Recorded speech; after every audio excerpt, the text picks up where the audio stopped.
สวัสดีท่านผู้ชมกลับมาพบกับรายการ Time to Share สำหรับหัวข้อที่เราอยากจะนำเสนอในวันนี้ก็คือเกี่ยวข้องกับข้อมูลของไฟฟ้าก็คือในปัจจุบันผู้ผลิตไฟฟ้าลาวร่วมกับมหาวิทยาลัยเสียงใหม่ได้เปิดเผยยุทธศาสตร์ใหม่เพิ่มประสิทธิภาพให้กับไฟฟ้าน้ำตกแม่น้ำเงิมวังบดลมานีบริษัทผู้ผลิตไฟฟ้าลาวมหาชนร่วมกับมหาวิทยาลัยเสียงใหม่หรือว่า CMU ได้จัดการฝึกอบรมพิเศษภายใต้หัวข้อ Water Management and Reservoir Operation for the Hydropower Production in Laos อย่างเป็นทางการนั่นก็คือการฝึกอบรมในครั้งนี้มุ่งเน้นไป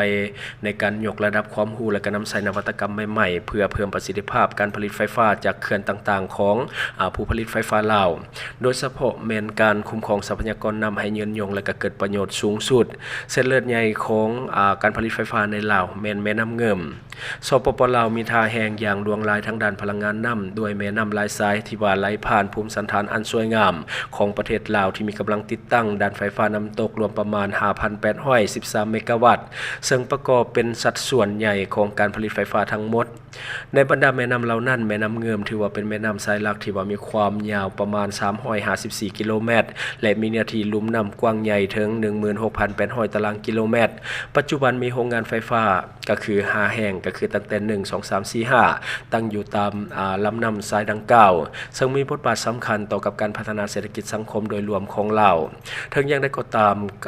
ความท้าทายที่ว่าเกิดขึ้นแต่ละโรงงานไฟฟ้ามีเจ้าของที่แตกต่างกันไปเงื่อนไขขอบเขตการดำเนินงานที่แตกต่างกันและมีการเชื่อมโยงเครือข่ายไฟฟ้าที่บ่คือกันผู้ผลิตไฟฟ้าลาวจึงเป็นกำลังหลักในการคุ้มครองและก็พัฒนาพลังงานไฟฟ้าแห่งชาติซึ่งจึงได้เริ่มต้นการร่วมมือนี้ขึ้นการเปิดเผยยุทธศาสตร์การคุ้มครองนำแบบใหม่นฐานหูหรือบ่วันหนึ่งในจุดเด่นของการฝึกอบรมในครั้งนี้แม่นการนำเสนอยุทธศาสตร์การคุ้มครองนำของเขื่อนไฟฟ้าน้ำเงิม155เพื่อผลิตกระแสไฟฟ้าที่ดีที่สุดการศึกษาระดับปริญญาโทจากคณะวิศวกรรมมหาวิทยาลัยเชียงใหม่ได้แสดงให้เห็นท่าแห่งอันใหญ่หลวงของการคุ้มครองนำแบบบูรณาการปลดล็อกพลังงานที่เสื่องซ่อนตัวเลขที่นาเลือเสื้อการศึกษาได้นำใช้แบบจำลองคอมพิวเตอร์ที่ทันสมัยเช่น Hexless Sim ที่พัฒนาโดยหน่วยงานวิศวกรรมของกองทัพบกสหรัฐอเมริกาและก็เทคนิคการส่องหาค่าเหมาะสมที่สุดแบบหลายวัตถุประสงค์หรือว่า Multi Objective Optimization เพื่อวิเคราะห์และก็เสนอยุทธศาสตร์ใหม่ผลการจำลองเบื้องต้นแม้นเป็นที่น่าประทับใจเพียงแต่การประสานงานระหว่าง2เขื่อนเส้นน้ำเงิม1และน้ำเงิม2สามารถเพิ่มการผลิตไฟฟ้าได้ถึง 8% เมื่อเทียบกับการดำเนินงานแบบต่างคนต่างเฮ็ดหากประสานงานกัน3เขื่อนตัวเลขการผลิตไฟฟ้าเพิ่มขึ้นจะสูงถึงประมาณ 11% ตัวเลขเหล่านี้อาจจะเบิ่งบ่หลายแต่ว่ามันคือพลังงานที่เพิ่มขึ้นโดยบ่ต้องสร้างเขื่อนใหม่หรือว่าลงทุนโครงสร้างพื้นฐานเพิ่มมันคือการค้นพบประสิทธิภาพที่เสื่องซ่อนอยู่ในระบบเดิมเพียงแต่เป็นการปรับเปลี่ยนพฤติกรรมการดำเนินที่เหมาะสมเพื่อเห็นให้ได้ตามจุดประสงค์ซึ่งว่าเป็นข้อได้เปรียบอันมหาศาลในการพัฒนาพลังงานของประเทศการแลกเปลี่ยนความรู้สู่การปฏิบัติตัวจริงการฝึกอบรมบ่เพียงแต่เน้นทฤษฎีเท่านั้นแต่ยังได้รับฟังบทค้นคว้าวิจัยล่าสุดจากผู้เชี่ยวชาญของไฟฟ้าลาวและก็ไฟฟ้าฝ่ายผลิตของประเทศลาวซึ่งเป็นศิษย์เก่าของมหาวิทยาลัยเชียงใหม่เกี่ยวกับการบริหารจัดการเขื่อนแบบเป็นตองโซ่หรือว่าเคสการพยากรณ์ปริมาตรน้ำไหลเข้าเขื่อนการแลกเปลี่ยนความรู้จากประสบการณ์จริงทั้งภายในและต่างประเทศโดยเฉพาะจากประเทศไทยเป็นโอกาสสำคัญให้ผู้เข้าร่วมได้ปรึกษาหารือและก็พัฒนาแนวทางดำเนินงานที่สามารถนำไปใช้ได้จริงอยู่เขื่อนต่างๆในประเทศลาว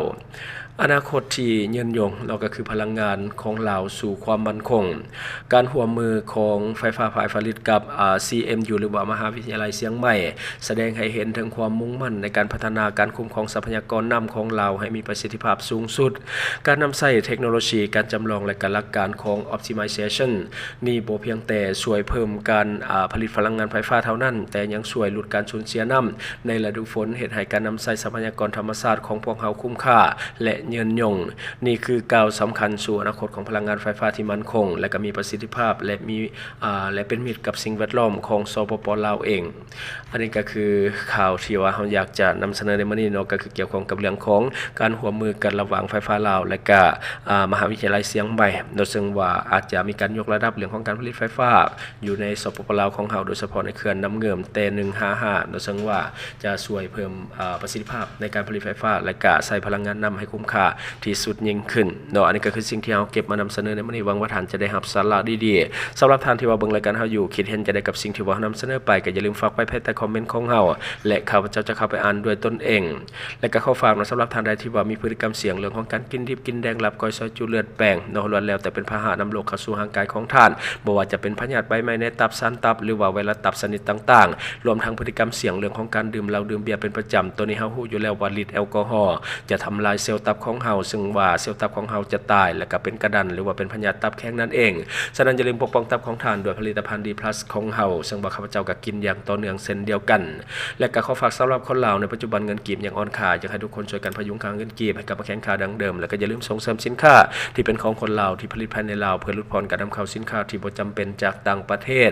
และสำหรับท่านที่ว่าเบิ่งรายการเฮาอยู่ถ้าคิดว่ารายการของเฮามีสาระหรือว่ามีประโยชน์อยากส่งเสริมอยากซัพพอร์ตอยากจะให้กำลังใจทีมงานของพวกเฮาก็อย่าลืมกดติดตามช่องเพราะว่าการกดติดตามช่องถือเป็นช่องทางเดียวแท้ๆที่จะเฮ็ดให้ทีมงานของเฮามีรายได้